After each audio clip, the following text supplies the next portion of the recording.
Greetings, YouTubians, and welcome back to Wayne Sharp World, where today we're taking a look at a newer one from Trevisa. This here is the Hornet, and Trevisa is picking up pretty much where they left off. It's been a while since I've handled a Trevisa that I didn't like. Can't really say there's anything about this guy that I don't like. It is a nice sized knife with a good steel and not too much to knock on it. But there's a couple things, and we'll go over all that. But first, I want to thank you guys for tuning in today. If you like what you see, do me a huge favor. Hit that subscribe button, follow along. I will continue to bring you the content. Now let's take a look at some overall specs on this knife right here. We have an overall length coming in at 7.87 inches, a blade length of 3.34 inches, and a blade thickness at 130 thousandths. Blade material on this guy, 14C28N, with a pretty darn good looking clip point blade, flat grind, handle length coming in at 4.52 inches, 570 thousandths on the handle thickness. This is a rather hand-filling handle, you'd safe to say. We have a handle material of G10 with a good old crossbar lock for the locking mechanism and a user of a left or right hand tip-up carry, making this knife 100% ambidextrous, which is a very good thing. Weight coming in at 4.65 inches, a little on the heavy side given the average weight of knives this size. Not the end of the world. Price coming in at $48. That makes the weight okay in my opinion, because again, 4.65 ounces is still not heavy. It's still going to be just fine to carry in any type of pants, as long as you wear pants that are the right size for you and they're not dragging around your knees like some people.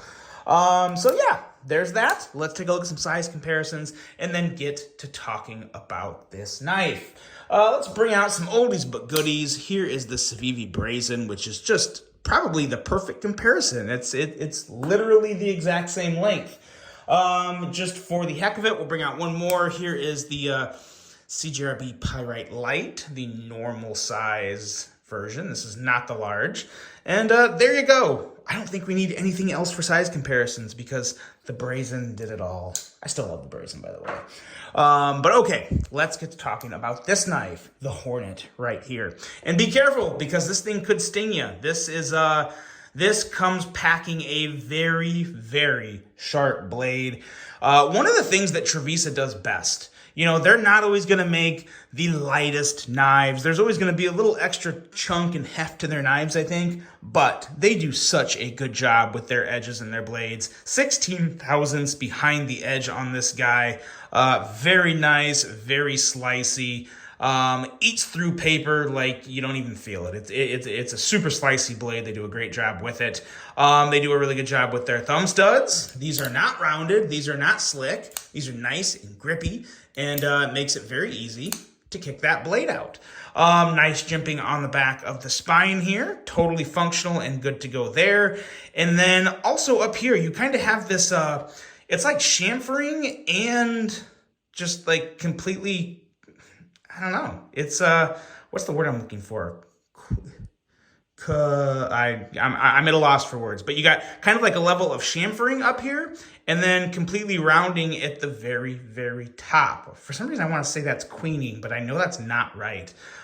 Words are just not my friend today. But this knife is my friend. It's a very nice blade. Kind of that clip point. The clip point is what gives that extra little bit of something, kind of separates it from some other knives that it may remind you of.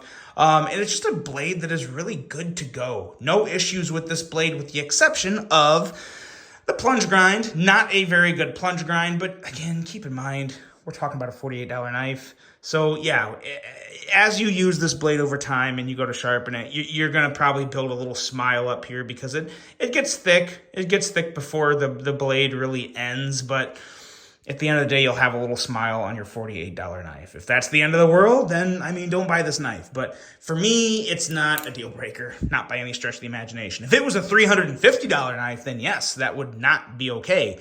But yeah, for $48 and just a good beater knife, I got no issue there. Handle, very simple, fully contoured, nice and thick. This kind of has the thickness of like a fixed blade. I really, really like that. Really secure in the hand. And this boy, not only is it a thickie, it is a tank. You got stainless steel. You have a nice thick layer of G10 on both sides, along with a backspacer that goes up just about halfway up the handle. So this knife is made to just really beat on. I mean, beat on good. And for 48 bucks, you can do it and not be too worried about breaking it. And this holds up well. I mean, the crossbar lock has proven itself to be a very strong lock over time and hold up really well. Yes, you could technically break a spring, but in terms of overall safety, I have no concerns using a crossbar lock knife. I have never once had a crossbar spring break. Yes, there are people out there that have. I'm not one of them. Then again, I don't overuse my knives. I'm not going to use this to try and split wood. I'm not going to do something stupid. I'm going to cut boxes and paper and, cardboard and, things like that. So that's pretty much what this is for. And boy, oh boy, does it excel. And you can do a lot of cutting with it before you start to really get anywhere on this knife. It's going to hold up really well for you. The action is very, very good. I like the spring tension here. This is one where it doesn't need to be adjusted, in my opinion. And you can't, because this isn't the clutch lock. This is just a regular, there's just one little dot there for the springs to attach to. But that's fine. I don't need, nor would I want to adjust the springs. This is a nice, I would consider it slightly stiffer tension, which is good because it gives you this. A nice, solid thwack and forceful flick open when you're deploying the blade. So I appreciate that a lot. And as you can see, it is pretty easy to middle finger flick. I have no problem middle finger flicking it whatsoever. So yeah, there's just really not a whole lot to knock on this knife. The clip is shiny. That's probably one thing. It's also recessed though. You got a recessed clip, recessed screws.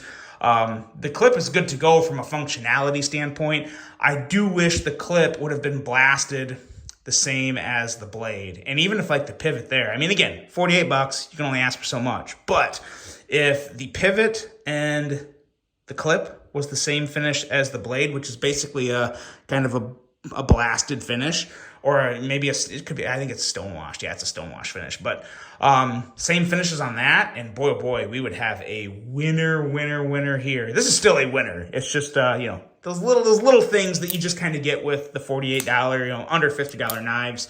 They don't have all the perfect little touches, but this is still a very solid knife. One that I have no reason not to recommend to anyone looking for a knife under 50 bucks. Under 50 bucks, no complaints. No complaints whatsoever.